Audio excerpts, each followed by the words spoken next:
네, 안녕하십니까. 치주재단 에피소드 서울대학교 치과병원 치주과의 조영단입니다.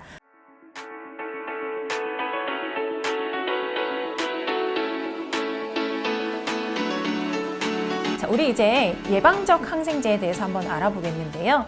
예방적 항생제 잘 쓰셔야 됩니다. 환자분이 오셨는데 환자분은 저는 이제 뭐 이런 수술 히스토리가 있어요. 얘기를 했는데도 거기에 맞춰서 항생제를 쓰지 않아서 화를 입을 경우가 있기 때문입니다. 예방적 항생제라고 하는 거는 이제 감염이 일어나기 전에 예방적으로 투여한 항생제를 얘기를 하는 거고요. 전이성 감염. 자, 세균 침투 부위하고 멀리 떨어진 곳에서 발생하는 감염. 예를 들어서 세균성 심내막염 같은 거죠. 자, 세균은 입에서부터 들어갔는데요. 염증 감염이 생기는 건 심내막이에요. 자, 이런 경우를 얘기를 하는 겁니다. 자, 건강한 사람은요, 술 후에 10분 이내에 이런 균열증이 생겨도 신체 세막 내픽에 의해서 제거가 돼요. 괜찮아요. 자, 세균성 심내막염이 걸린 사람은요, 이제 주로 연쇄상구균에 의해서 발생을 하는데, 자, 심장 판막에 착상을 해서 감염을 일으키게 됩니다. 자, 그래서 그럼 예방적 항생제 어떻게 사용하고 어떤 경우에 사용하는지 보겠습니다. 우리가 치과 치료를 입 안에서 해요. 여기서부터 혈관을 타고 세균이 쭉 가서 심장에 무리를 일으키게 되는 겁니다. 자, 그래서 치료는 입에서, 문제는 심내막에서 이렇게 되는 경우가 있다라는 건 거죠. 이런 것들을 막기 위해서 예방적 항생제를 치료 전에 미리 처방을 하자, 미리 먹자라는 건데요. 예방적 항생제가 필요한 고위험군을 보게 되면은 감염성 심내막염 병력이 있는 환자, 인공심장 판막 가지고 있는 환자, 좌심실 보조 장치 있는 환자, 다 심장에 문제가 있는 환자분들이에요. 심장 이식 환자, 선천적 심장질환 환자. 저는 이런 환자분들 많이 오시거든요. 치료하기 전에 1시간 전에 항생제를 드시도록 하고 있고요. 스케일링, 루트 플래닝, 발치 모든 거 다 전부 다 예방적 항생제를 드시도록 하고 있습니다. 자, 뭐 괜찮겠지라는 생각에 안 들였다가 문제가 된 경우를 저는 본 적이 있기 때문에 아주 큰 문제가 될 수가 있거든요. 이 예방적 항생제를 미리 준다고 해서 크게 문제될 게 아니기 때문에요. 위험성이 있다라고 판단이 되시면 저는 적극적으로 처방을 하시는 것을 추천드립니다. 자, 예방적 항생제가 모두 필요하냐라고 얘기를 하면은요, 그렇지는 않아요. 꼭 필요한 부분은 피가 나는 모든 치료는 다 필요한 거고요. 그죠? 혈관을 타고 갈 수 있는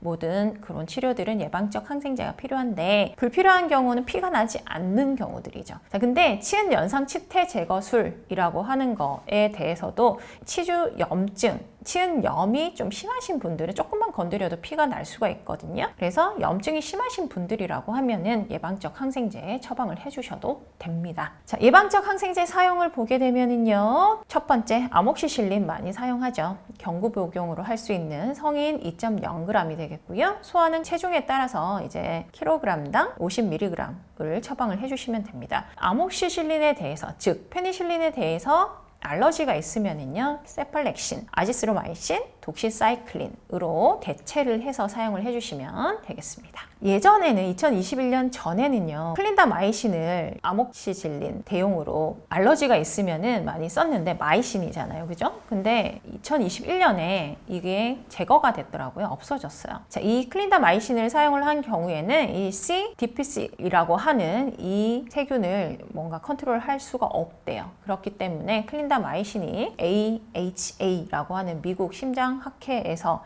2021년도에는요, 클린다마이신을 제외하고 독시사이클린을 넣었습니다. 독시사이클린을 사용을 하시는 게 좀 더 낫다라고 말씀을 드릴 수가 있겠습니다. 자, 항생제 잘 쓰면 아주 좋은데요. 항생제에 대해서 부작용 있을 수 있죠, 그죠? 과민 반응, 알러지가 생길 수가 있습니다.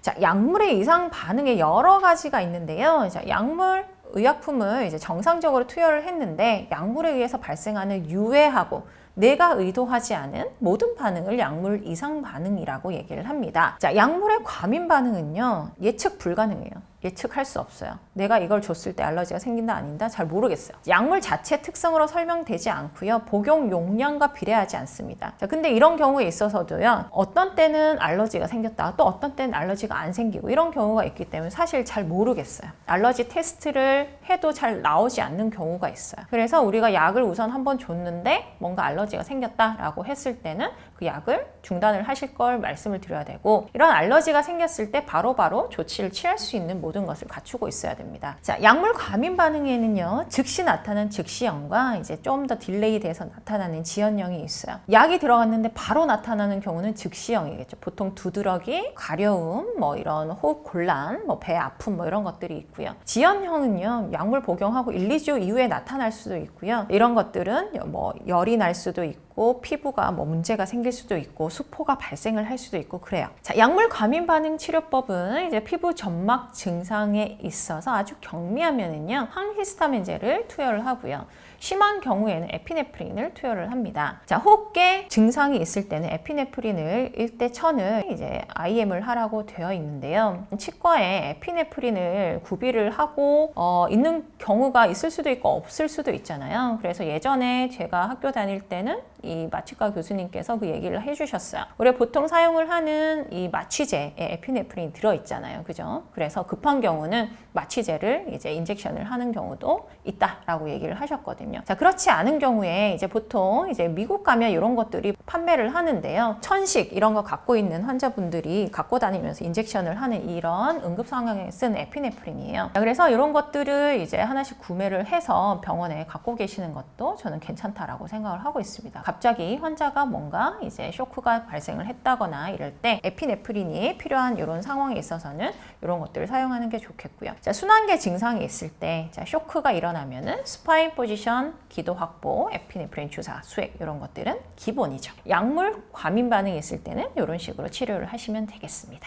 다음은 항생제 부작용에 대해서 알아보도록 하겠습니다. 항생제 많이 먹으면 내성 생기지 않나요? 환자분들 이러면서 항생제 이만큼 먹어도 됩니까? 이렇게 얘기하시는 분들도 있잖아요. 그죠? 항생제 내성 생길 수 있습니다. 하지만 올바르게 드시면은 안 생기죠. 생길 가능성이 낮죠. 자, 세균과 박테리아는 자신을 보호하기 위해서 특정 항생제의 침투를 막거나 분해 요소를 만들어요. 지네들이 살기 위한 거겠죠. 자, 항생제 투약 시에 항생제에 민감한 균은 죽어요. 근데 내성이 있는 균들은 끝까지 살아남아요. 그래서 치료를 어렵게 만듭니다. 그게 앞서 얘기했던 MRSA가 되겠죠. 그죠? 이런 경우에 있어서는 이제 내성을 가지면서 슈퍼박테리아로 이제 성장을 하는 경우인데, 뭐 일상생활에서는 MRSA를 찾아보기는 크게 어렵다라고 보시면 되겠습니다. 자, 항생제 내성을 예방하는 방법은요, 우리 치과 의사들은요, 이제 질병에 효과 있는 항생제로 적재적소에 처방을 해야 되는 거고요. 자, 환자는요, 처방받은 일수만큼 다 드셔야 됩니다. 먹다 안 먹다 이러면은요, 거기에 남은 균들이 내성균이 될 확률이 높아져요. 그래서 한번 드시기 시작하면 쭉 드시는 게 슈퍼박테리아를 키우는 걸 줄일 수 있다라고 말씀을 드릴 수 있겠고요. 처방을 이렇게 해드리면은요, 많이 해달라고 하시는 분들이 있어요. 막 2주치 해주세요, 3주치 해주세요. 이거 먹으니까 좋은 것 같은데요. 제가 남편이랑 나눠 먹었는데요. 우리 애도 아플 때 주니까 좋던데요. 이러면서 막 항생제 나눠 드세요. 그죠? 안 되죠. 그죠? 가족들과 항생제 나눠 먹지 않도록 이제 얘기를 항상 해 주셔야 됩니다. 그래서 오늘 이제 치과 질환에 대해서 알아봤고요. 기회 감염이죠. 그죠? 세균들에 의해서 치과 질환이 생길 수가 있고, 이거를 컨트롤하는 방법 여러 가지가 있겠지만은 이 중에서 항생제를 쓰는 경우, 안 쓰는 경우, 그 다음에 항생제는 어떤 거를 쓸까? 항생제를 썼을 때 어떤 또 부작용이 있으며, 항생제 내성은 어떻게 생기고 어떻게 하면 안 생길까에 대해서 알아봤습니다. 한마디로 하면은요, 항생제는 잘 쓰면 약이에요. 하지만 못 쓰면 바로 독이 될 수가 있습니다. 자, 그래서 무분별한 오남용은 금지고요. 항상 적절한 질환에 적절한 항생제를 처방을 해주시고, 항생제로 해결이 될 수 있는 것만 항생제를 처방을 해주셔야 되시고요. 그렇지 않은 경우에 있어서는 다른 약들, 예를 들어서 소염 진통제 등등으로 이제 대체할 수 있는 거는 그런 약을 사용을 하셔서 환자분들도 편안하게, 그 다음에 진료를 하는 우리 치과 의사들도 평화롭게 진료를 할 수 있는 환경을 만들어 주시는 게 좋겠습니다. 네, 오늘 제가 준비한 내용은 여기까지고요. 치과에서 이제 항생제 사용에 있어서 많은 도움이 되셨으면 좋겠습니다. 오늘의 강의는 여기까지고요. 다음에 또 뵙도록 하겠습니다. 감사합니다.